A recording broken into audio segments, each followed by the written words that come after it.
Muy buenas tardes, tengan todos y todos ustedes bienvenidos a este diplomado en lógica jurídica electoral. Mi nombre es Juan Abelardo Hernández y estaré con ustedes varias de estas sesiones hablando sobre el papel de la lógica vinculado con el aspecto del derecho. Tal vez sea bueno comenzar explicando y exponiendo algunas ideas básicas sobre el papel de la lógica vinculado al derecho. Tal vez lo primero que hay que señalar, sin duda alguna, es que el derecho en sí mismo no tiene lógica. El derecho en sí mismo no tiene lógica.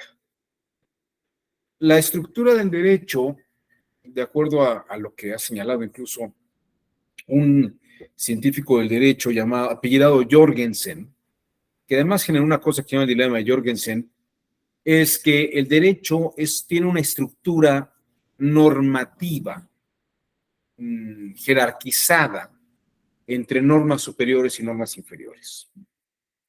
Y básicamente, tal vez como diría John Austin, este pensador jurídico norteamericano, el derecho da órdenes y acompaña amenazas. Pero en ninguno de estos casos hay una operación lógica. Vamos a verlo con calma y vamos a revisar. Sin embargo,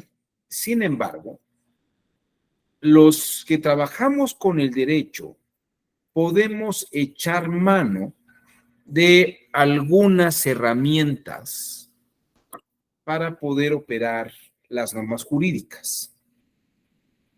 Es como si les dijera que el derecho no es gramática. El derecho no es gramática. Sin embargo, la gramática se utiliza para operar en el derecho, ¿no? El derecho no es literatura. Sin embargo, el lenguaje escrito se utiliza en el campo del derecho. Esto es lo que quiero que vean ustedes. Hay cosas que el derecho no es, pero eso no quiere decir que exima de su uso a otras áreas, ¿no? El derecho en sí mismo no es un lenguaje, usa un lenguaje, ¿no? Usa un lenguaje. La lógica es una herramienta que se utiliza en el derecho. Pero esto no quiere decir que el derecho sea lógico. El derecho es una estructura de normas jerarquizadas, donde unas están subordinadas a otras y bien se complementan de una manera sistemática, ¿no? Algunos dirán que soy terriblemente formalista, anti-jus naturalista, lo que ustedes quieran. A mí en realidad ese no es un tema que a mí me parezca relevante en este momento y es exactamente lo mismo para lo que vamos a hablar el día de hoy. Porque, y en todo el diplomado, porque la lógica es una herramienta como la gramática. La utilizamos y echamos mano de eso. Y entonces podemos decir que aunque el derecho no es lógico, puede utilizar la lógica como una herramienta de uso. ¿De acuerdo? Esta es como la primera idea importante que hay que señalar. Tal vez un error muy grande es hablar de la lógica jurídica. La lógica jurídica sería como pensar que el derecho o lo jurídico tiene una lógica determinada. Y pues muchos de nosotros aprendimos que en el derecho la premisa mayor es la norma, la premisa menor es lo que es nuestro caso concreto y la conclusión es la aplicación de la premisa mayor sobre la premisa menor. Pero bueno, incluso veremos ya en un par de sesiones, si no es que la siguiente sesión, la del día de mañana, hablaremos sobre el silogismo de Aristóteles. Y veremos que el silogismo tiene sus reglas, tiene sus formas, tiene sus modos. Y es algo tal vez un poquito más complejo que decir que simplemente es una premisa mayor, una premisa menor y una conclusión. El silogismo tiene reglas y tal vez se nos olvida seguir estas reglas o en algunos casos desconocemos esas reglas. Pero precisamente este diplomado está dirigido a explicar estas reglas de estas formas jurídicas. Eso por un lado. Y hay que decir que aparte del silogismo, hay otra gama muy amplia de formas de pensamiento lógico. De hecho, el derecho en la actualidad opera en campos muy interesantes como la lógica difusa, opera con lógica de posibles. Veremos en unas sesiones más las lógicas de condicionales y vamos a ver la lógica deóntica y hablaremos también de la lógica epistemológica, donde veremos premisas como Juan dice que sabe o Marta asume que tal otra cosa, Antonio cree que, ¿no? Esas son premisas epistemológicas. Y básicamente veremos esto. Si ustedes no tienen mayor inconveniente, voy a compartir con ustedes algunas láminas que permitirán ilustrar el campo de investigación de la lógica en el campo del derecho. Así que vamos a dar inicio. Aquí está.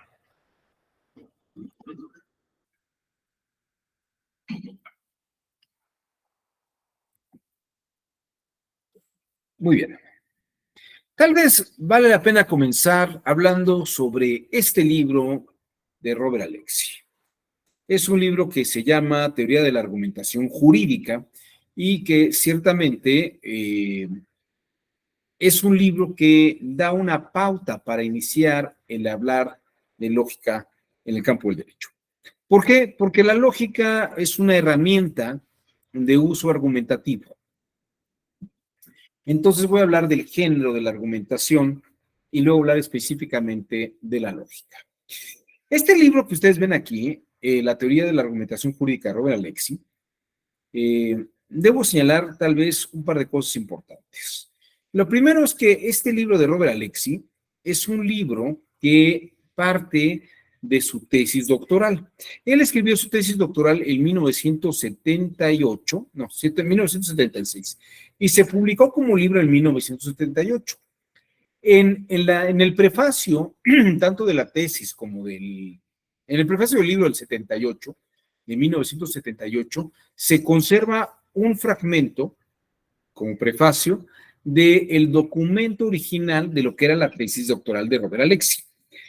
Robert Alexy dice que él está haciendo su investigación sobre la teoría de la argumentación con base en resolver un problema. El problema es que en la sala primera del Tribunal Constitucional Federal alemán se exigió en una resolución del 14 de febrero de 1973 lo siguiente: que las decisiones de los jueces deben basarse en argumentos racionales. Que las decisiones de las y los jueces deben basarse en argumentos racionales. Y entonces Robert Alexy te pregunta, ¿qué los jueces no resuelven argumentando racionalmente? ¿O de qué está hablando esta resolución? ¿O los jueces resuelven y no dicen nada argumentativamente? Robert Alexy en su tesis dice, el objeto de esta investigación es la cuestión de qué haya que entender por argumentación jurídica racional, así como la de sí y con qué alcance es ella posible. Bueno, como verán ustedes, entonces parece ser que no hay una forma natural de resolver los problemas con argumentos racionales, porque la resolución parece que los exige. Y miren, en 1938, este señor Hans Reichenbach escribió un libro que se llamó Experiencia y Predicción. Y en esta obra, Hans Reichenbach distingue la forma en que resolvemos problemas jurídicos de la forma en que justificamos y explicamos racionalmente por qué resolvimos de esa manera. Fíjense que es interesante esto. Parecería que, de acuerdo a lo que dice Hans Reichenbach, y luego lo van a decir varios varios epistemólogos y psicólogos, que cuando nosotros tenemos una situación problemática o un problema, lo que hacemos es resolver el problema con los elementos que tenemos, con las pautas de experiencia acumulada, pero no con lógica ni con argumentación. Nosotros no nacemos lógicos y no sabemos argumentar.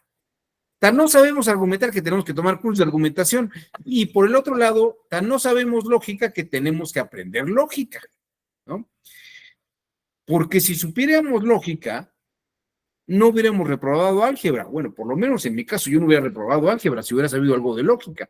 Pero nuestra mente no es lógica. Nuestra mente funciona, y esto está muy estudiado, por una serie de experiencias acumuladas que van generando un bagaje de experiencia acumulada de pautas, de cosas que nos han funcionado en la vida, y a partir de eso estructuramos una especie de lógica experiencial, una lógica de vida. Y lo que dice Hans Reichenbach, este brillante científico, lo que dicen otro grupo muy grande de epistemólogos y teóricos del conocimiento y psicólogos, es que precisamente nuestra mente en un primer momento resuelve como conjeturas, como hipótesis, lo que tenemos enfrente a partir de una experiencia acumulada. Pero luego entramos en una segunda etapa. Esta primera etapa la llaman contexto del descubrimiento. Si ustedes me dicen, ¿y cómo funciona? Yo les diría que es un campo más de psicología y de epistemología jurídica, y entonces hay materias y áreas que lo manejan como razonamiento legal y cognitivismo jurídico. Estas dos saberes, estas dos áreas del conocimiento se dedican a estudiar este contexto del descubrimiento. Y luego dice Hans Reichenbach, entramos en el contexto de la justificación, que es donde debemos de argumentar racionalmente por qué la respuesta que estamos dando es la respuesta correcta. Entonces, el contexto de la argumentación, el contexto de la justificación, es el contexto donde echamos mano de herramientas de la argumentación tópica, retórica, dialéctica y la lógica. Es decir, la lógica es una área dentro de la argumentación jurídica que nos permite justificar y avalar con argumentos racionales por qué nuestra experiencia y nuestra decisión de resolver en un sentido o en otro es correcto. ¿Sí? Es correcto. No sé si hasta aquí hay alguna duda. ¿Se entiende esta idea? Básicamente, miren, voy a ponerles un ejercicio. Vamos a hacer un ejercicio. Piensen ustedes, escuchen ustedes lo siguiente. Un bat y una pelota de béisbol juntos cuestan 110 pesos. Un bat y una pelota de béisbol juntos cuestan 110 pesos. ¿De acuerdo? El bat solito cuesta 100 pesos más que la pelota. El bat solo cuesta 100 pesos más que la pelota. ¿Cuánto cuesta la pelota?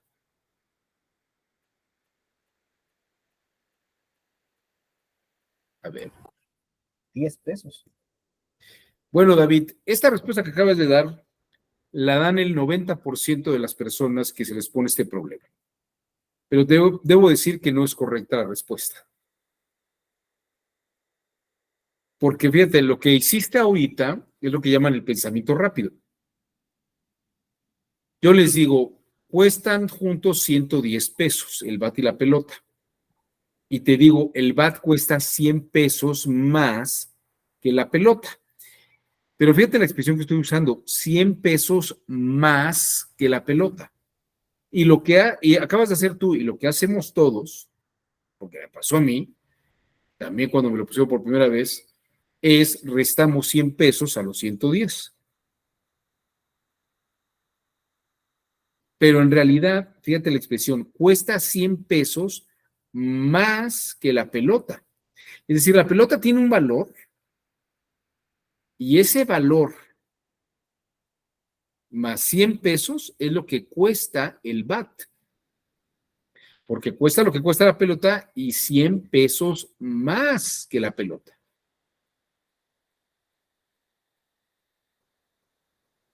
A ver, ya les di una pista muy grande. ¿Cuánto cuesta la pelota entonces?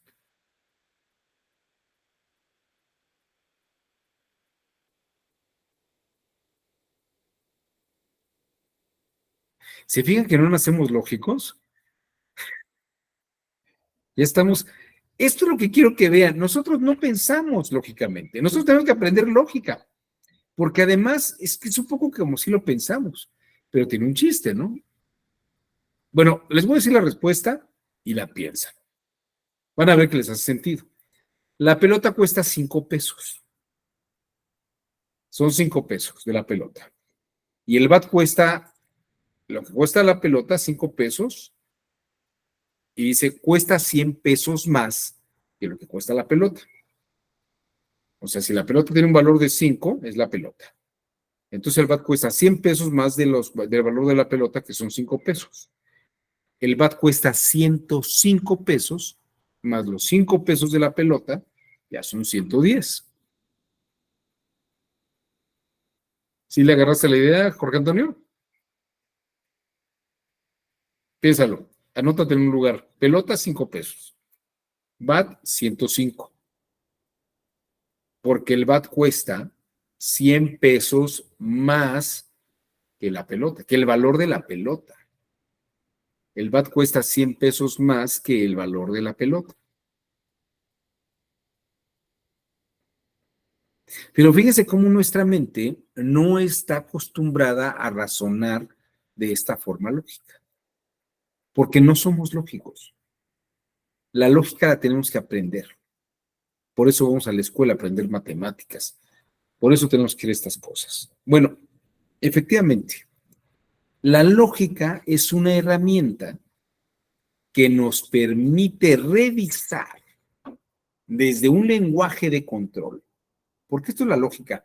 La lógica es un lenguaje de control a partir del cual podemos avalar y justificar racionalmente que nuestras ideas de experiencia son lógicas.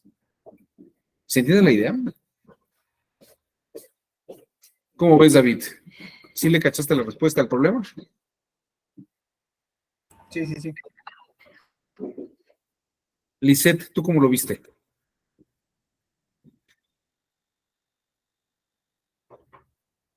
Bien. ¿Dudas hasta aquí? ¿Alguna pregunta? Bueno, esto es lo primero que quiero que vean ustedes. Nosotros no pensamos con lógica. De hecho, la lógica son una serie de cosas que vamos aprendiendo con el paso del tiempo. De hecho, déjenme ver si podemos saber.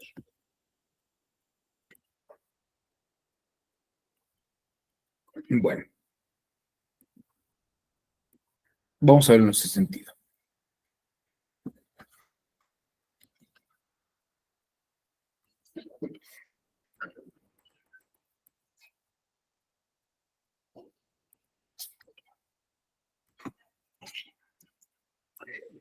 Hay algunos autores que han trabajado el tema del contexto del descubrimiento. No lo vamos a ver en esta sesión, porque esto pertenecería tal vez al campo de la epistemología jurídica y al campo de los estudios en general.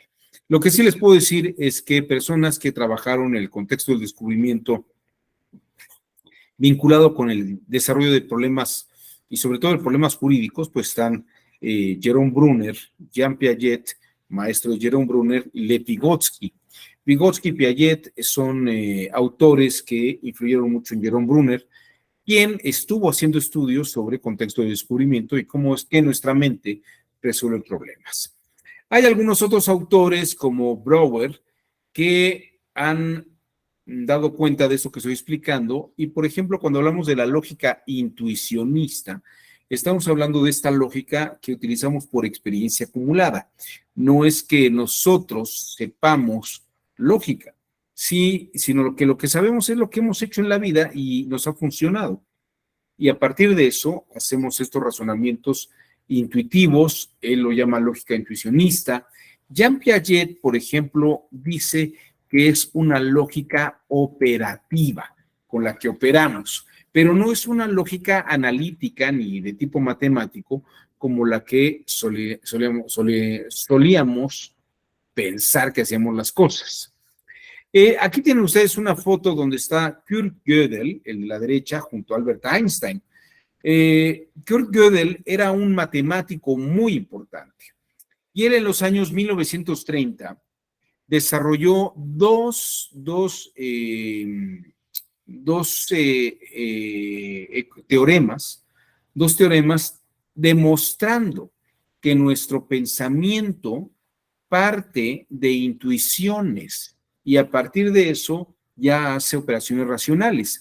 Es decir, personajes como Kurt Gödel, Albert Einstein, Hans Reichenbach, Piaget, Brunner, todos estos autores afirman que nuestra mente primero parte, el mismo Robert Alexy, parte de un contexto del descubrimiento con el que primero pensamos y resolvemos las cosas. Y luego entramos en un campo de la justificación donde echamos mano de la argumentación jurídica y de sus herramientas, siendo la lógica una de estas importantes herramientas. De hecho, Robert Alexy, en su fórmula del peso, utiliza dos fórmulas geométrico-matemáticas, una geométrica y una aritmética, lo que llaman el cálculo de cociente y el cálculo de diferencial para hacer una operación de ponderación de dos principios en colisión. Esto le dedicaremos una sesión para verlo. Sé que suena complicado, pero no crean que es tan complicado. La idea de este diplomado es que le peguen a ustedes miedo a esta terminología que parecería compleja. Pero vamos a ver, a final de cuentas, la de cociente y la diferencial es una distribución geométrica y la otra es aritmética, que seguramente tan pronto como ustedes verán, las vean y van a ver que es algo muy sencillo. Robert Alexy y aquí su discípulo Martín Borovsky afirman precisamente esto, que la lógica es un saber que permite este conocimiento de verificación. Un filósofo norteamericano que influyó en algunos juristas norteamericanos fue William James, y él afirma que la narrativa verosímil o plausible, lo que decimos como algo que es posiblemente verdadero, se debe de verificar mediante mecanismos formales y analíticos. Ahí es donde entra la lógica. Y cuando logramos verificar que algo que decimos es verificable desde la lógica, entonces lo verosímil pasa a ser verdad. Lo verosímil pasa a ser verdad. Esto es importante porque nos muestra que la lógica es una herramienta que nos permite expresar nuestras ideas y nuestro pensamiento de una forma clara, ¿no? En términos de Robert Alexy, para comprobar la correcta formulación de un juicio que hacemos con operadores judiciales, la mente emplea modelos analítico-formales, que son los que estudiaremos en el campo de la lógica. Por medio de estos modelos, la mente puede verificar un planteamiento adecuado y coherente que ha hecho nuestra mente a partir de la experiencia acumulada y del razonamiento. No sé si hasta este punto quedan claras las ideas y se ve, no sé si logran alcanzar a ver que la lógica es algo con lo que utilizamos y justificamos el pensamiento jurídico. No es que el derecho tenga en sí mismo una lógica, sino con la lógica lo que hacemos es avalar el pensamiento que tenemos, ¿no?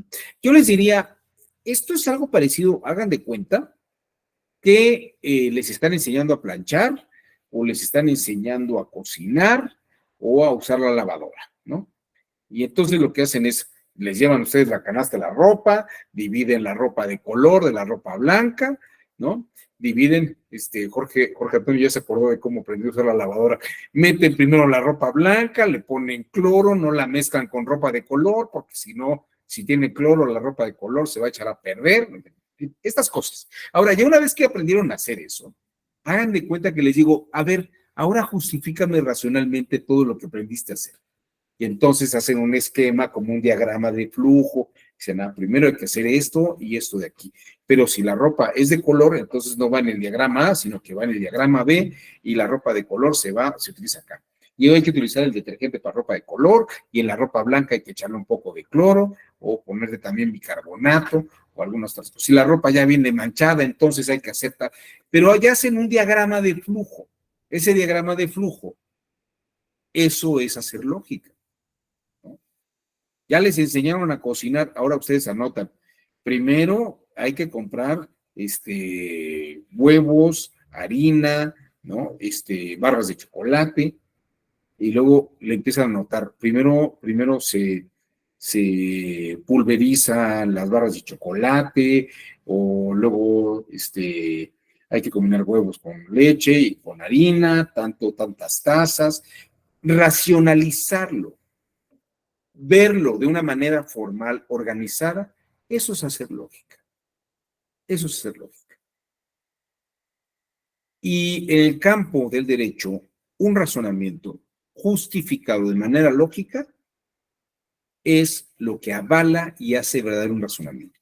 Imagínense ustedes una sentencia en la que los considerandos de la resolución no queden claros, ¿no? ¿Cómo pasa de este dato a este de acá? ¿Cómo puede estar haciendo estas inferencias? ¿No? ¿Qué está queriendo decir? ¿Por qué de pronto dice esto y dice el otro, no? ¿Por qué está diciendo una cosa y luego otra? Me acuerdo en el 2006 un comercial de televisión. El marido está comiendo romeritos y dice, ¿romeritos sin camarones? Y la esposa llega, ¿esposo sin empleo? Y entonces dice la señora, estaríamos mejor con López Obrador, ¿no? Como que es lógico. O sea, premisa mayor, el camarón no tiene romeritos. Premisa menor, el esposo no tiene empleo, ¿no? Entonces parecería que inferimos que porque el esposo no tiene empleo, no le alcanza para los camarones, para los romeritos, ¿no? Y luego concluye, estaríamos mejor con López Obrador, decía ese comercial de 2006. ¿De dónde saca eso? ¿No? ¿De dónde sacan eso? O sea, y el hecho de que los romeritos no tengan camarón, pero a ver, vamos a ser sinceros. Si luego el pasto ese que venden en Navidad es 1000 veces más caro el kilo de pasto de romerito que lo que cuesta un kilo de camarón, es carísimo el romerito en Navidad, ¿no? ¿A quién se le ocurre? Quien hizo ese comercial nunca ha comprado romeritos en el mercado, ¿no? No tiene ni la más remota idea de cuánto cuesta el kilo de romeritos. ¿Cuánto cuesta el kilo de romeritos, Cris? Ahí se fue mi esposa, ¿no? Bueno, esto me parece que no tiene como lógica. Parece lógico, pero no es lógico. ¿Se ve? Esto es bien importante.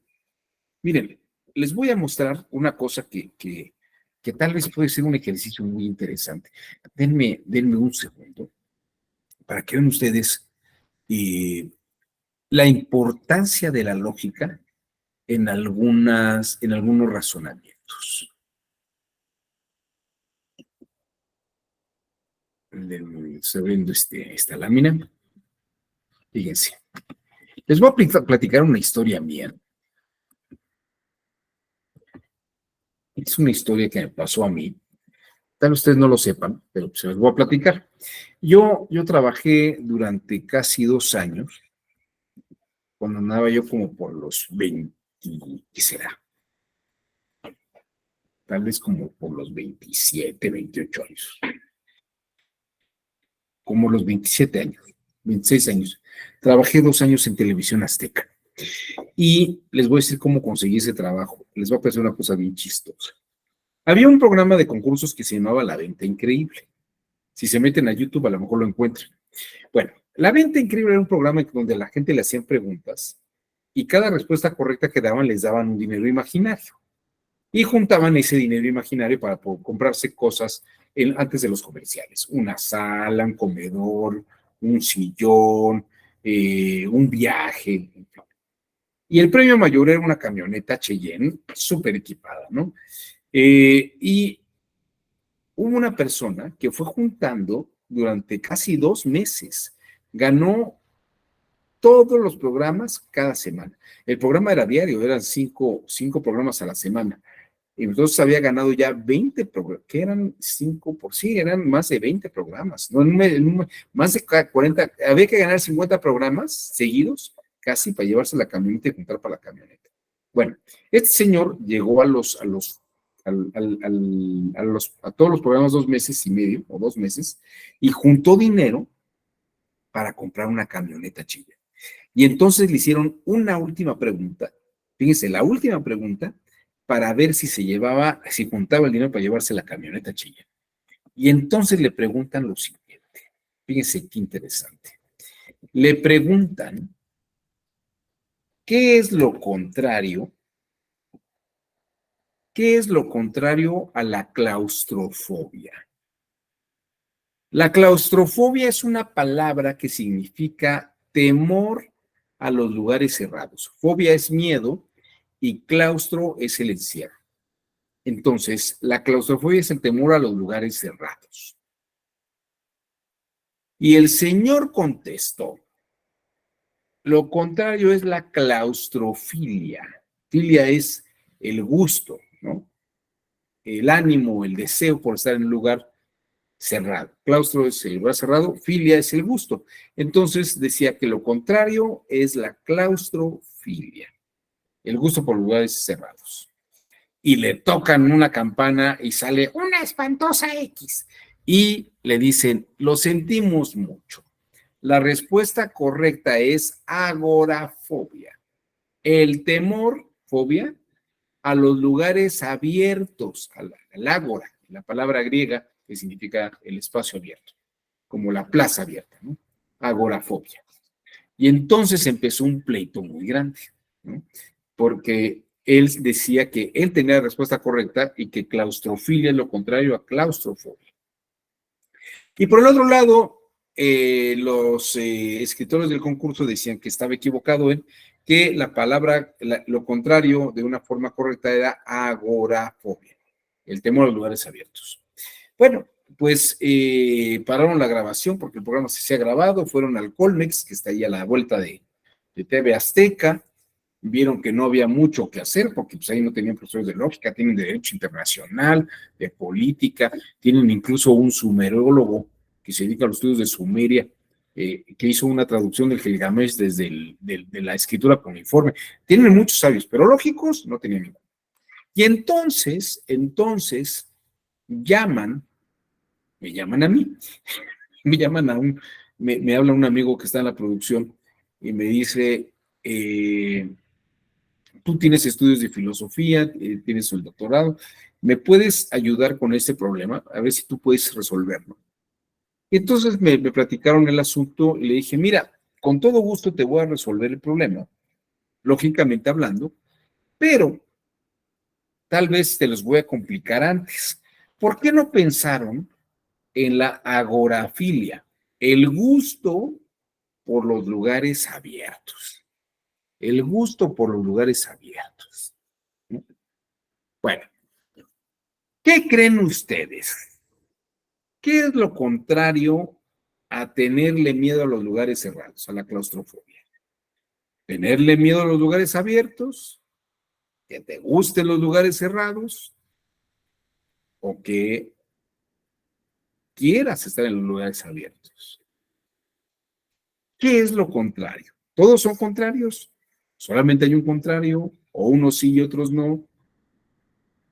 Vean ustedes cómo podemos tratar de resolver el problema, pero la lógica nos da una respuesta analítica y que tiene una formulación mucho más clara que esto que estoy diciendo y que en el campo del derecho. A ver, Jorge Antonio, ¿tú qué piensas? Justamente estaba viendo un día con mis hermanitos una caricatura que se llama La Ley de Milo Murphy. Y en un capítulo le preguntan a un personaje, oye, ¿eres claustrofóbico? Y él dice, no, yo soy claustroevitador, evito los lugares cerrados. Yo pienso que esa también podría ser una respuesta para la pregunta. Evitas los lugares cerrados. O sea, no le tienes miedo a los lugares cerrados, pero los evitas. Para no tenerle miedo. Es una respuesta bien interesante. ¿Cómo se llama el programa, la caricatura? La ley de Milo Murphy. La ley de Murphy, la voy a ver. Bueno, esa es una respuesta interesante, pero no es una respuesta lógica. Y ahorita vamos a ver por qué, Jorge Antonio. A ver, alguien más. A ver, anímense. David Alejandro, tú, bueno, sé que estás ahí ocupado haciendo alguna otra cosa, pues, pero tú no se te ocurre una respuesta mientras. O a Lisette, o aquí a Pablo César. Para mí sería lo contrario, los lugares abiertos. ¿Que le tuvieras miedo a los lugares abiertos o que te gustaran los lugares abiertos? No, que le tuviera miedo a los lugares abiertos. Para mí sería lo contrario. Ok. ¿Y por alguna razón en particular o porque lo ves así como lo más viable?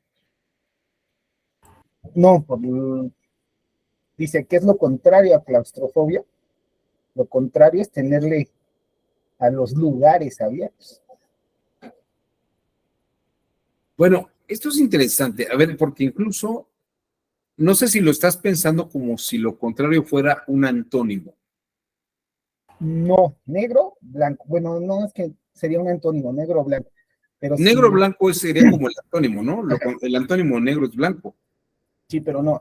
Yo lo pienso bueno, si a mí, ¿qué es lo contrario a tenerle miedo a los lugares cerrados? Tenerle miedo a los lugares abiertos. Para mí sería lo contrario. Ok.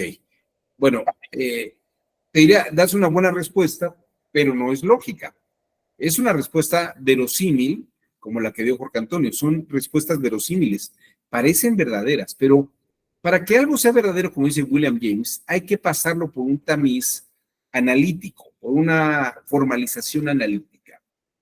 Y si me permiten, no sé si alguien más quiere decir algo antes de que entre en la explicación de cómo sería la respuesta a este enigma. Es que bueno, buenas tardes a todos, considero que la claustrofobia como tal es el miedo a estar solo en un lugar cerrado. Siento que lo contrario a esto sería estar acompañado, ¿no? O sea, para Ok. considero yo, creo, no sé, Interesante la propuesta, Pablo César. creo. Claro, pero entonces una persona que está en un lugar encerrado con otras 10 personas no es claustrofóbico. Considero que no, porque al considerar la claustrofobia como el estar solo en un lugar cerrado, pues unifica a la persona, ¿no? O sea, a mi punto de vista, no sé, Sí, sí, en mi claro. lógica. No, claro, es una respuesta interesante, es verosímil, parece. Pero fíjate que ahorita estoy acordándome, yo recuerdo, hay gente que sube al elevador y no soporta estar en el elevador, aunque ya va acompañado. Es más, hasta le molesta que haya tanta gente en el elevador, porque aparte de que no le gusta estar encerrado, no le gusta estar amontonado ni que esté abultado. Hay gente que se engenta, valga la expresión. Bueno, miren, les voy a platicar cómo traducimos esta situación en un lenguaje lógico. Bueno, miren, para empezar, tal vez lo que haya que explicar, sin duda alguna, es que para los griegos y los romanos, la definición de contrario es la negación de algo. Contrario a ser es negar el ser. O como diría William Shakespeare, ser o no ser. Esa es la cuestión. En el campo del cálculo y de la matemática, lo contrario a la proposición P no es ni Q, ni R, ni S, sino negar P, ¿no? Si ustedes recuerdan sus clases de álgebra, cuando tenemos a la X de un lado frente al signo de igual, cuando la X pasa al otro lado del signo de igual, pasa como negativa. Si está en positivo, pasa negativo, y si está en negativo, pasa como positivo. Es decir, negar la proposición. Lewis Carroll, que era un gran escritor, escribió un cuento que se llama Alicia en el País de las Maravillas. Es un libro en el que Carroll explica a las niñas y a los niños lógica a través de un cuento. Y una de las escenas más paradigmáticas del cuento es cuando Alicia, que está en el País de las Maravillas, se encuentra con un personaje que se llama el Sombrero Loco. Y el Sombrero Loco le dice, de los 365 días del año, uno es el día de tu cumpleaños. ¿De qué son días los otros 364 días? Pues son contrarios al cumpleaños, son días de no cumpleaños. Y fíjense que este lenguaje lógico, analítico, se amplía en el campo, por ejemplo, del lenguaje coloquial. ¿Qué es lo contrario a lo constitucional? Le agregamos un prefijo que hace referencia a la negación. Es decir, lo contrario a lo constitucional es lo inconstitucional. Cuando alguien jura y luego se echa para atrás, si está jurando y luego echa para atrás el juramento, está abjurando. Y esta lógica del lenguaje utilizamos también en terminología en inglés, something, algo que es, la negación sería nothing. Lo contrario a que algo es que no sea algo. O sea, la cosa, alguna cosa es algo que está. Y lo contrario sería que no hubiera cosa, ¿no? Que no fuera alguna cosa. La palabra ver, un sin es no ver. Es como si le agregáramos un in a la palabra visible. Visible o invisible, ¿no? Y en alemán también ocurre lo mismo, wissen, un wissen es como ver o no ver. En el campo del derecho, yo no sé si ustedes recordarán estas películas americanas donde dicen, ¿cómo se declara? ¿No? Le preguntan al indiciado, al que está en el proceso, ¿cómo se declara? Perdón.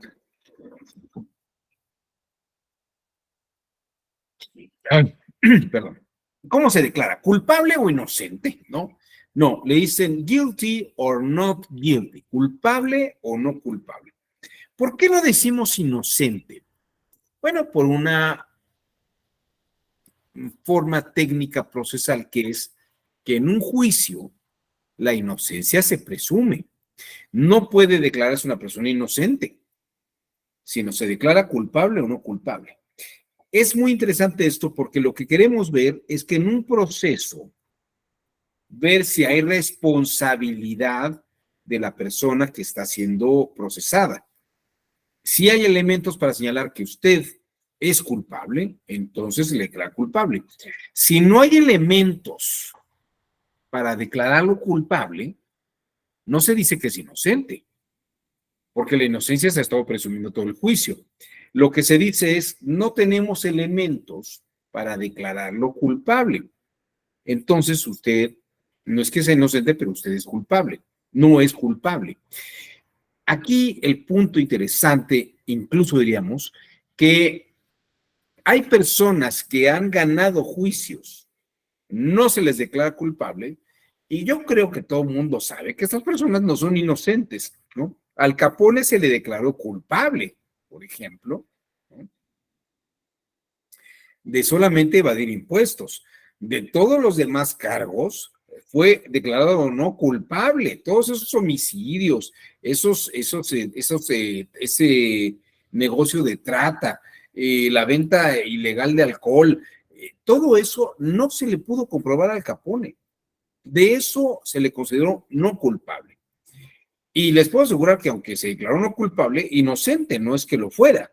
El derecho opera en un campo donde se define lo que es culpable o no es culpable, es responsable o no es responsable. ¿Por qué? Porque la inocencia se presume a lo largo de todo el proceso. Dicho esto, les plantearía lo siguiente. ¿Qué sería entonces lo contrario a la claustrofobia?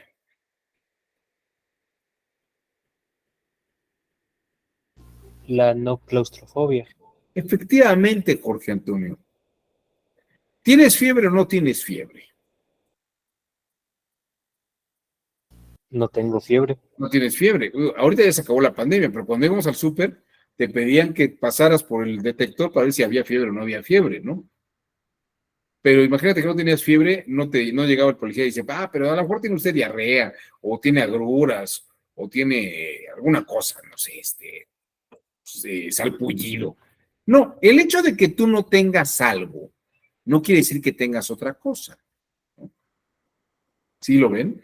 Por ejemplo, si yo le pregunto a Lisette, Lisette, ¿tú eres claustrofóbica? ¿Le temes a estar en lugares cerrados? No, ¿verdad?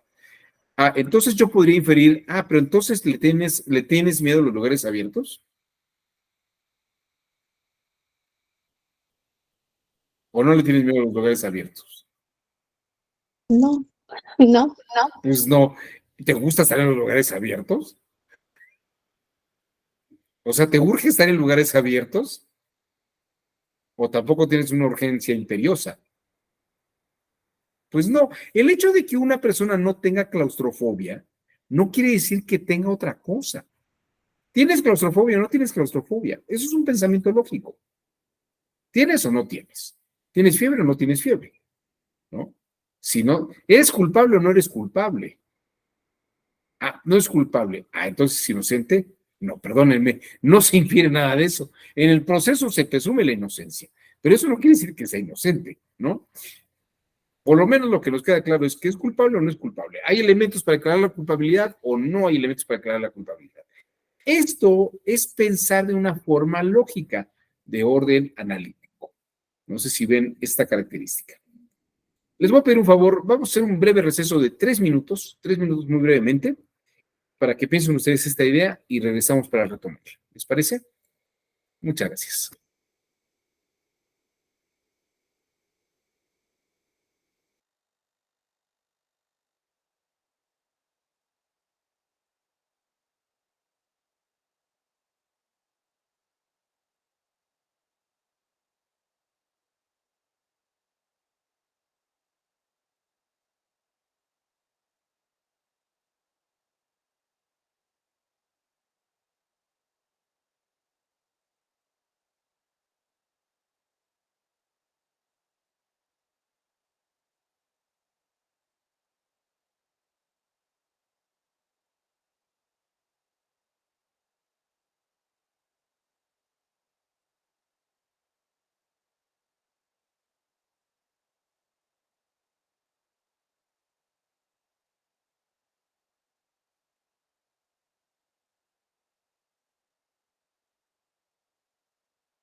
Les agradezco su generoso tiempo y veamos entonces si estamos en lo correcto o no estamos en lo correcto.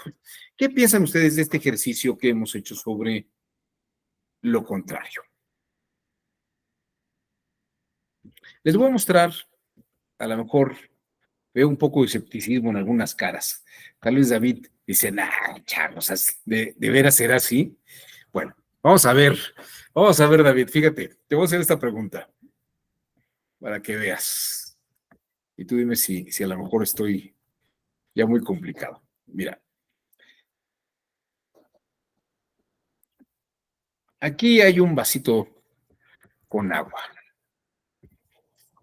Pregunta, ¿el vaso está lleno? Quieres saber el micrófono porque no te veo, nomás estoy viendo la imagen. ¿El vaso está lleno o no está lleno?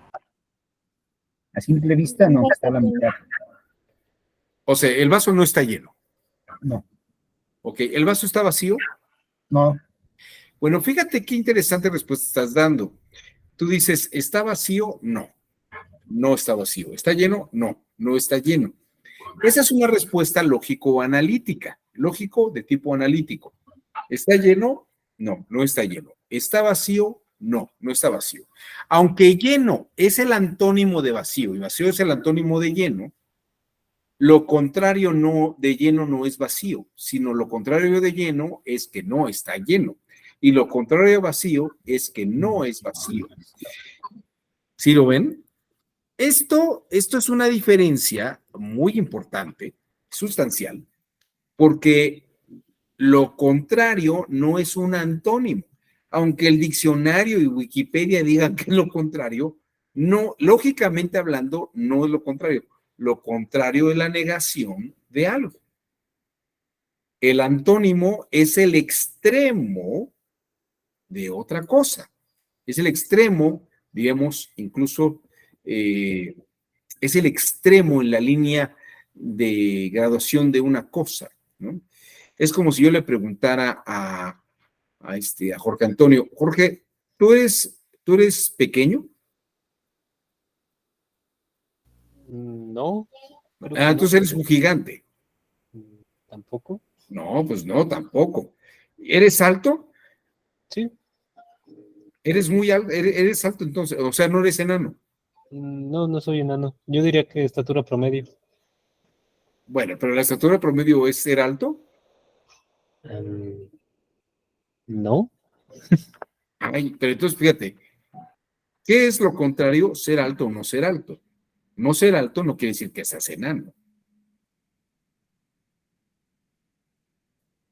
¿Sí me explicó? ¿Estuvo usted a las 8 de la mañana? Estuve como a las 8:15. Entonces, ¿sí estuvo a las 8 de la mañana? Sí, porque eran 8:15. No. ¿Estuviste a las 8 o no estuviste a las 8? ¿Estuviste a las 8:15 o no estuviste a las 8:15? ¿O es lo mismo llegar a las 8 que a las 8:15? Pues no, claro que no es igual. Así no son las cosas. Aunque así hubiéramos querido que nos trataran en la primaria por ese tema me va a considerar el retardo, o sea, no me ponga falta, porque no. Llegaste a las 8, no llegaste a las 8. Llegaste a las 8:15, sí, pero entonces ya habíamos empezado la clase, ya no tienes tu chance de estar con asistencia en clase, ¿no? En el campo del derecho es lo mismo. ¿Había boletas dentro de la urna o no había boletas dentro de la urna? Esto es importante. ¿Estaban dobladas o no estaban dobladas las boletas? Esto es lo que hay que ver. Y en el campo del derecho, estos son elementos y factores determinantes que incluso ayudan a una valoración de la prueba y a una valoración de testimonios de una manera clara, ¿no? Uno no puede andarse con las ramas pensando que es o no es. Con esto, lo que quiero mostrarles es que no tenemos una lógica nosotros en nuestra mente. De hecho, nosotros aprendemos la lógica y aprendemos cosas, pero esto no quiere decir que nuestra mente sea lógica. Déjenme mostrarles ahora Aquí está. Vamos a ver este pequeño video. A ver.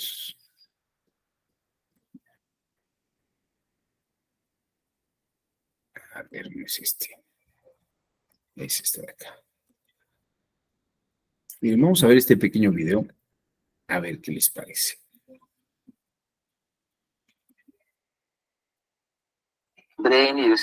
Dices que el cerebro no es como un ordenador.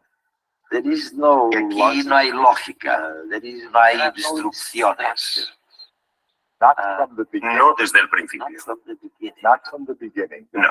El cerebro, por supuesto, es un producto de la evolución y de muchos cientos de millones de años de evolución. Y no está construido como lo está un ordenador, siguiendo unas instrucciones. Pero no nacemos con lógica. Tenemos que conseguirla como resultado de la cultura y la civilización. Pasó por dos grandes fases.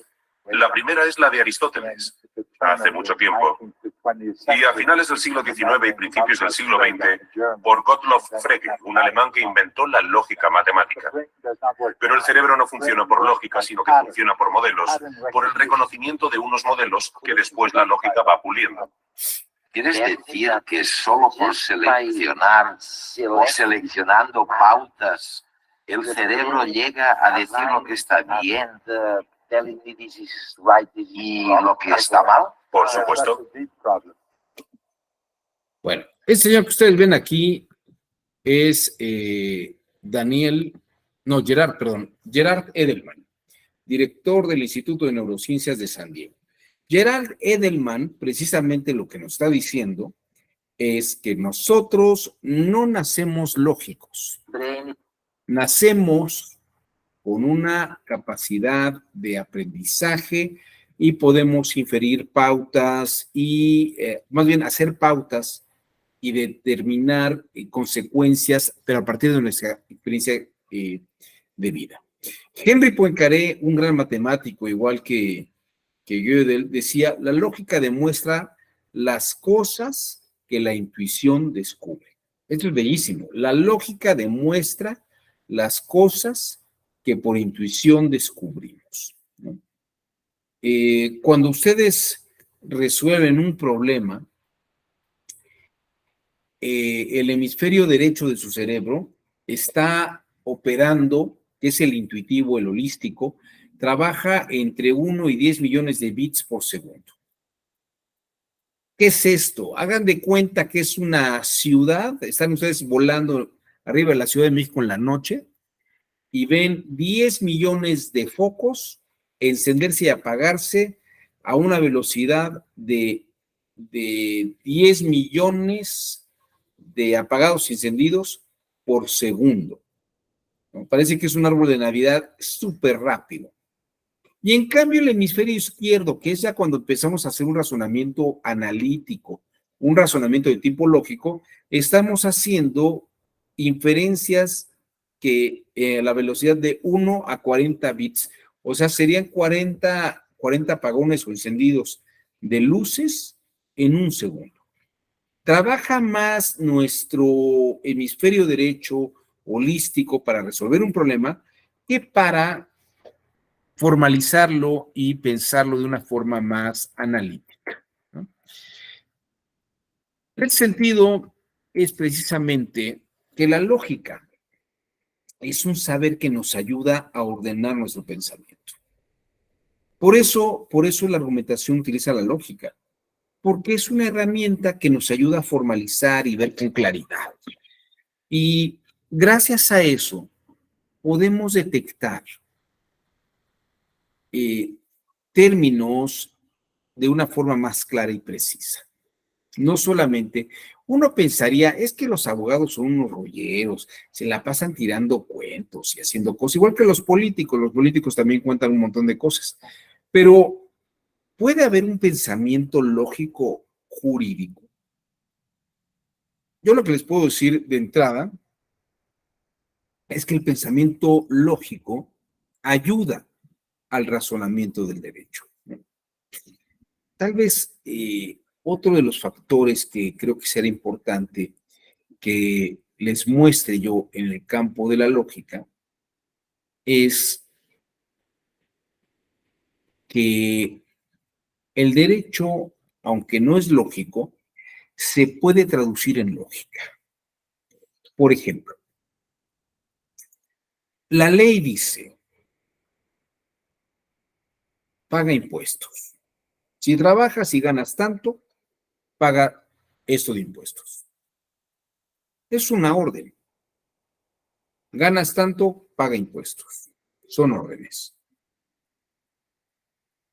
Y luego dicen, en otra ley, sanciones para los que no pagan impuestos. Sanciones para evasores de impuestos. Bueno, ahí tienen una amenaza. El derecho tiene órdenes o amenazas, dice John Austin. Pero esas normas jurídicas no son proposiciones lógicas. Sin embargo, podemos traducir esas normas jurídicas en proposiciones lógicas. Podemos decir, si ganas tanto, debes pagar estos impuestos.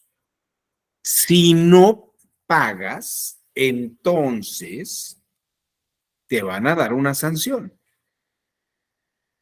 Esto que estoy haciendo yo es un lenguaje lógico. O sea, yo veo nada más en la norma jurídica, veo la norma jurídica, dice, aquí está escrita la norma jurídica. La norma jurídica dice, paga impuestos. Y en otra página dice, a los que no pagan impuestos, tanto de multa o prisión de tanto tiempo. Eso es lo que dice la ley. Una orden, una amenaza. Pero si yo digo, si no pago impuestos, entonces me sancionan, eso es una formulación lógica. Como verán, van a decir, pues eso se puede saber. Pues sí se puede saber, pero porque conocemos, esta es una forma que llamamos lógica de condicionales. La condicional dice, si esto, entonces esto otro. Si no pagas impuestos, entonces te sancionan. La ley dice, los ladrones deben ser sancionados. ¿No? Y entonces agarran a un ladrón y lo llevan al Ministerio Público. Aquí hay un ladrón. Ah, pues vamos a llevárselo a un juez. Porque la norma dice que los ladrones deben ser castigados. Y este señor es un ladrón. Y entonces dirían, claro, si es un ladrón y todos los ladrones deben ser encarcelados, entonces este ladrón debe ser encarcelado. Pero eso no lo dice la ley. Eso lo está razonando el que está usando la ley. ¿Ven ustedes la diferencia? Es una cosa muy sutil, pero sustancial. Y yo les diría, ¿qué pasa, por ejemplo, cuando agarran a un ladrón, se lo llevan al juez y el juez dice, a ver, ¿cuánto se robó? Se robó 300 pesos de un Oxxo. Se robó 300 pesos de un Oxxo. Y la ley dice que hay que procesar por 300 pesos la persona va a echar a andar toda la maquinaria judicial. ¿Ustedes saben cuánto cuesta un juicio? O sea, va a salir más, mejor saco el dinero y se lo devuelvo al que se lo robó. Porque ¿saben cuánto? O sea, yo tendría que dedicarle parte de las 8 horas que le paga un juez. Bueno, pensemos que yo me dedico a administrar a un proceso por 300 pesos. O sea, solamente la pura audiencia inicial cuesta 10 veces más cara que los 300 pesos que se robó. Entonces el juez puede decir, hombre, que se vaya un medio alterno de solución de controversias o, hombre, es un robo menor, ínfimo, ¿no? Y además al cuate que lo agarraron pues ya devolvió el dinero, ¿no? Ya que no lo procesen. ¿El juez está obrando en contra de la lógica? ¿Es ilógico lo que piensa el juez? o está pensando con otro modelo lógico. O sea, el silogismo nos funciona muy bien si vamos a mandar a la cárcel al que robó. Pero en este caso tan menor, si el juez dice, no, pero este nombre, ¿qué vamos? Nos va a costar carísimo por 300 pesos. Imagínense que le den a uno 5 o 6 años de prisión por 300 pesos y sin violencia, fue en descuido del cajero, ¿no? Está equivocado la resolución judicial porque no sigue el silogismo, dice Hans Kelsen. Pues la lógica le ayuda al razonamiento judicial y no quiere decir que el razonamiento judicial se tenga que someter al razonamiento de la lógica. Vamos a ver más adelante otros modelos lógicos. Y entre esos otros modelos lógicos, vamos a ver que hay lógicas de excepción, donde es lógico que un juez no mande a prisión a un ladrón, a pesar de que el silogismo dice que todos los ladrones tienen que ir a prisión, y el ladrón Pérez es un ladrón, y por lo tanto tendría que ir a prisión. Hay otros elementos lógicos más elaborados que el silogismo para resolver un problema jurídico. Y es esto lo que quiero que vean ustedes. El derecho puede echar mano de modelos lógicos para justificar su razonamiento. Por eso, piensen ustedes lo que les dije al principio de la clase. No es que haya una lógica en el derecho. No hay una lógica para resolver los asuntos. Las y los jueces, las y los magistrados resuelven asuntos con base en una experiencia de su vida, de los asuntos que han aprendido a ver, a resolver, cómo lo resolvieron tales o cuales. Eso es lo que ven las y los jueces. Si luego, después de haberlo resuelto, echan mano de un razonamiento lógico para justificar de manera racional lo que resolvieron, perfecto, porque la lógica nos da elementos para mostrar como válido una resolución que se ha hecho lógicamente. ¿De acuerdo? No sé si hasta aquí quede clara esta idea sobre que la lógica es una herramienta más que utilizamos para el derecho. ¿Dudas? ¿Comentarios? ¿Críticas? También se aceptan las críticas, claro.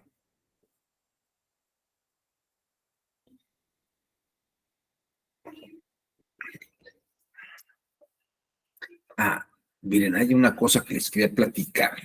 Y esto a lo mejor sería interesante.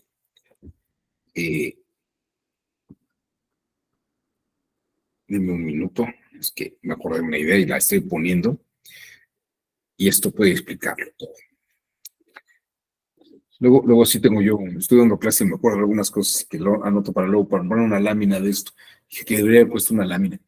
Miren, por ejemplo, Galileo y algunos, Aristóteles mismo, pensaban que el mundo era matemático, ¿no? Que hay cosas que siguen proporciones matemáticas, ¿no? Déjenme ponerles una lámina que a lo mejor ilustra muy bien esto que le estoy explicando, que le estoy poniendo. Denme un segundo nada más. No está en este archivo, está en este otro.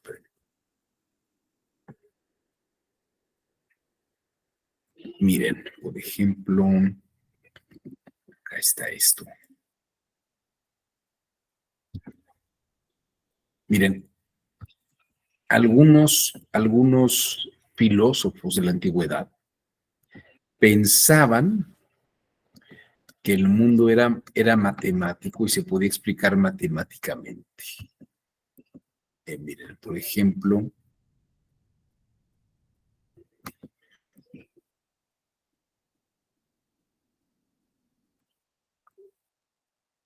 les voy a pasar un pedacito de esta caricatura, que es una súper caricatura. Se llama, bueno, no les digo cómo se llama.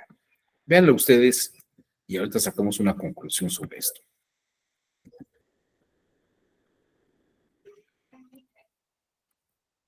Sí, Fue el buen Pitágoras el que descubrió la magia de las matemáticas en esta figura.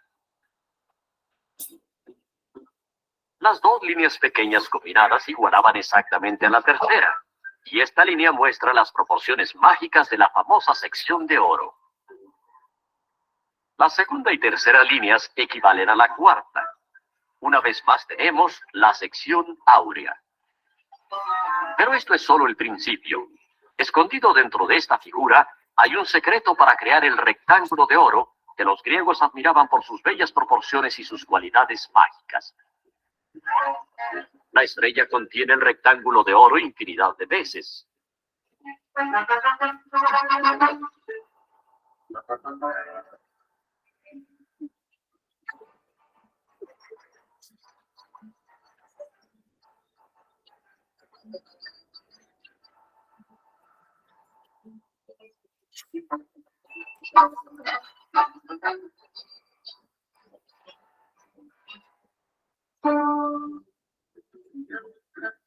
Es una figura extraordinaria que se reproduce matemáticamente en forma infinita.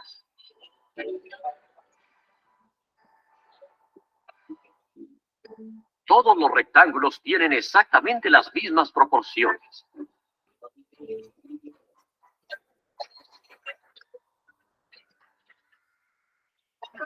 La figura contiene también la espiral mágica que rige las proporciones de la sección de oro hasta el infinito. Para los griegos, la sección de oro representaba una ley matemática de belleza. La encontramos a cada momento en su arquitectura clásica. El Partenón, uno de los más famosos edificios de la antigua Grecia, contiene el rectángulo de oro muchas veces.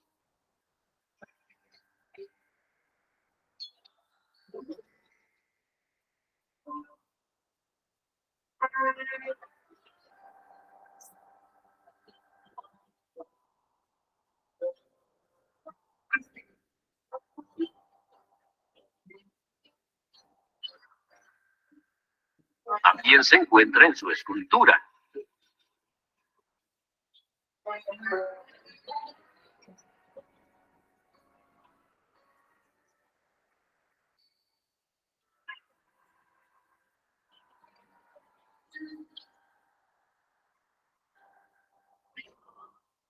En los siglos que siguieron, el rectángulo mágico dominó la idea de la belleza en la arquitectura del hemisferio occidental. La Catedral de Notre Dame es un maravilloso ejemplo. Los pintores del Renacimiento conocían este secreto perfectamente.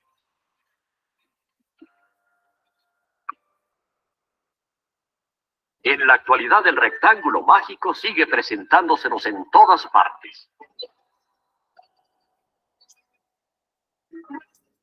Los pintores modernos han redescubierto la magia de estas proporciones. Aquí podemos ver que la proporción ideal existe también en las cosas animadas.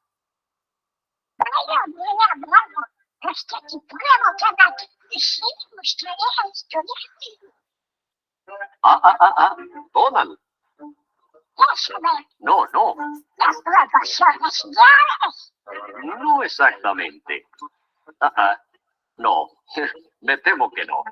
Bueno, no todos podemos ser matemáticamente perfectos.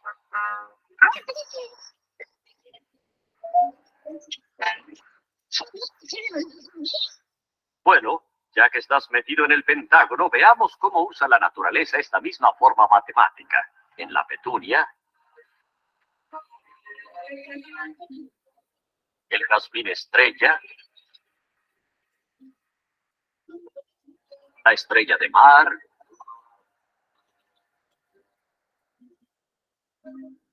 la flor de... Podría decirse que en la naturaleza hay miles de miembros que pertenecen a la sociedad pitagórica de la estrella.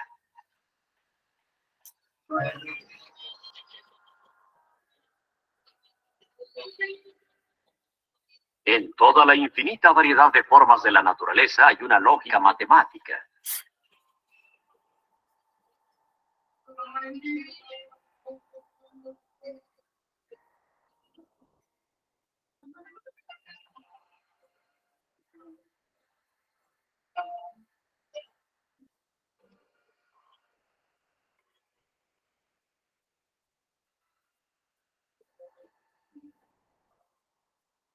la proporción mágica se encuentra muy a menudo en los diseños en espiral de la naturaleza.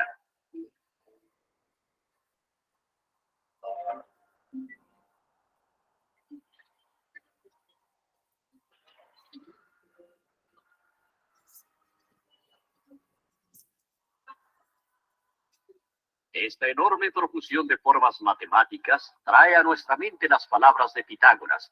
Todo está regido por números y formas matemáticas. Sí, hay matemáticas en la música, en el arte, en todo. Y tal como los griegos lo adivinaron, las reglas son siempre las mismas.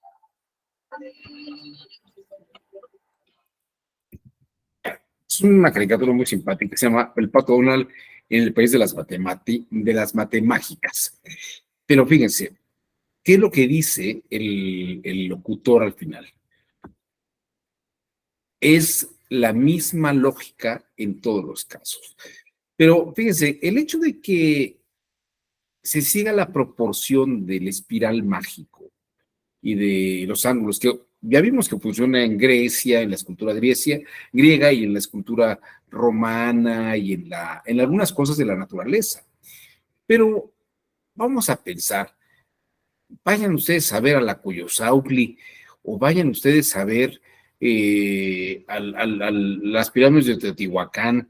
La estructura es geométricamente igual allí que acá. Es decir, los aztecas, por ejemplo, tenían una construcción, sus construcciones eran como pitagóricas. Me parece que no. Vayan ustedes a ver Machu Picchu o vayan ustedes a ver las casas de los otomís o a la selva lacandona. ¿Será igual? Las manchas de los tigres todas son geométricamente coordinadas. ¿Qué quiero decir con esto? Miren, esta lógica matemática que utiliza Disney en este documental, pues funciona, y decía Aristóteles, esto que ustedes están viendo es pitagorismo. Platón, Aristóteles siguieron a Pitágoras. Pero esto quiere decir que la realidad es matemática al modo de Pitágoras. O sea, esa lógica pitagórica me sirve para explicar algunas cosas, pero hay cosas que no. Sálganse ustedes a ver si los granos de arena de una playa tienen una proporción geométrica o si el oleaje del mar es pitagóricamente calculable, ¿no? Hay cosas que no encajan esa lógica no encaja en ciertas cosas. Pero eso no quiere decir que el mundo esté mal, ¿no?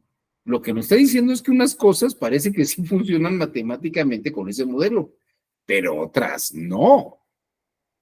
¿Sí me voy explicando? Yo tenía unos amigos masones, bueno, no sé si aquí hay algún masón en el aula, pero tenía yo unos compañeros masones, más grandes que yo, que decían que la vida misma era como esta proporción geométrica, pero fíjense que uno pues dice, bueno, ¿y por qué este le va bien y de pronto este le va mal? Y no, es que hay que seguir las secuencias de Fibonacci. Bueno, a lo mejor puede haber cosas que coincidan, pero luego cuando uno quería ver si funcionaban así, pues no, luego no funcionan. Hay gente que le hace a la numerología y no, pues tú naciste el día tal, que es el mes séptimo y del año 66 y la suma de tu año suman 22 y luego pero naciste en el mes 7, entonces son 29 y naciste el día 5, entonces son 34 y le sumas aquí, entonces tu número es 5, ¿no? Por si me sabe. Y entonces todos los que tenemos ese número somos iguales o tenemos perfiles semejantes o hay una cosa que aquí se llama el eneagrama, ¿no? Algunos no sé si han escuchado hablar del eneagrama, que son como estas cosas. La lógica, hay lógicas que sirven para unas cosas, pero no sirven para todo. Hay una lógica que sirve para algo y otra lógica que sirve para otras cosas, pero no todas las lógicas sirven para todas las cosas, ¿no? Hay que ver cómo usamos las lógicas para justificar y avalar razonamientos. No todo el derecho se piensa igual. el derecho a veces se piensa de maneras distintas. Y se pueden sacar pautas de experiencia a partir de jurisprudencias, precedentes. Y también podemos ver que en casos nuevos, tal vez esos precedentes o esas jurisprudencias, tal vez en casos nuevos no son tan buena idea aplicarlos de esa manera. La lógica nos ayuda a justificar estas formas de razonamiento. Y lo que veremos en este diplomado es esto. Las lógicas, cómo las podemos usar para los razonamientos jurídicos. Y ver que unas nos servirán más para unas cosas y otras para otras. Pero eso lo iremos descubriendo a lo largo de este diplomado en pensamiento, este diplomado en lógica jurídica electoral. No sé si hasta aquí alguien quiera comentar algo más, quiere hacer alguna crítica, quiera contar un chiste, alguna duda o comentario, ¿no? Nada más la duda, doctor, ¿qué pasó en el concurso? ¿Cuál fue la respuesta correcta? Bueno, la respuesta, y por lo que me dieron chamba durante 2 años, es que cuando expliqué esto, y que porque incluso el asunto se judicializó, el juez, era un juez, lo que determinó fue que efectivamente, con digamos que un peritaje lógico-técnico, mostraba que lo contrario era la negación de algo, que las otras terminologías no se pueden considerar contrarios, porque no había un argumento más fuerte que el lógico para mostrar que los otros términos no eran contrarios y que por lo tanto no pueden ser considerados, las negaciones no eran necesariamente, perdón, que lo contrario no era negación y que por lo tanto, fíjate qué curioso, el sujeto contestó mal, pero también el programa tenía una respuesta que era incorrecta. Entonces, al programa se le sancionó y se le ordenó revisar con cuidado las respuestas de sus preguntas. Pero se quedaron con la camioneta. TV Azteca se quedó con la camioneta. Y a la persona que perdió, pues le dijeron, pues su respuesta no fue correcta tampoco, ¿no? Y entonces a mí y a un par de personas más nos contrataron para revisar las preguntas de los programas de concurso. Por eso fue que yo fui a dar a TV Azteca un par de años y me dediqué al mundo de la farándula, ¿no? Pero la verdad es que es un mundo banal. Yo soy un académico, yo me